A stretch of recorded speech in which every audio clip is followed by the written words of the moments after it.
The arrival of Imperial allies in the Great War was a devastating blow from which the Republic never fully recovered. This was the second step in the Sith Emperor's master plan. Recent Republic strategic information reports proved that the rise of the Mandalorians was orchestrated by Imperial Intelligence. We know extremely little about this shadowy organization, but Imperial Intelligence operatives are clearly just as deadly as their Sith superiors. The galaxy's criminal networks wavered endlessly during the Great War, debating whether to back the Republic or the Empire. Although the Hutt cartels resented the Sith Emperor for not including them in his pre-war conspiracy, Imperial Intelligence somehow blocked the Republic's efforts to win the Hutt's support. Scattered around the galaxy, Mandalorian mercenaries and bounty hunters faced the same choice as the Hutts. Some signed on with the Empire, but most remained independent. Imperial diplomats made repeated attempts to recruit the galaxy's most infamous bounty hunters, but were turned down every time. The Empire shifted its tactics. Mandalorian mercenaries and bounty hunters often fought as gladiators for money and glory, a mark of honor in the Mandalorian culture.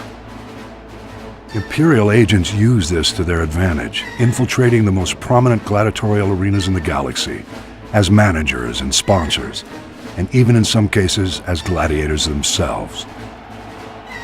The Imperial agents singled out a proud young gladiator to be their pawn. This young gladiator had always fared well in the arena, but with his new Imperial allies, his rise was accelerated to unprecedented levels. Rigging arena fights is not unheard of, but Imperial agents brazenly sabotaged the entire system by drugging their champion's competition. None could stand against him. The whispers of Imperial agents became cheers in the arena. Mandalore, Mandalore. The ancient title of Ultimate Warrior King was thrust upon the young gladiator. His infamy grew, and when he called, the Mandalorians rallied to their new master. The new Mandalore secretly served masters of his own, however.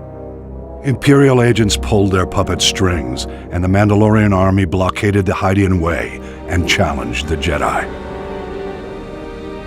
Though the blockade was eventually broken, the stage was set for the sacking of Coruscant and the uneasy truce which now paralyzes the Republic.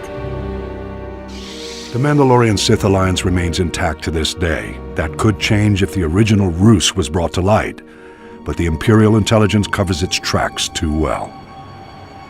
Mandalore was slain recently, and his killer, the new Mandalore, has taken his place. Whether or not he's another Imperial puppet remains to be seen, but we must watch him closely. Imperial agent success in bringing the Mandalorians into the war was the counterplay to the Republic's first string of victories, the subject of my next report.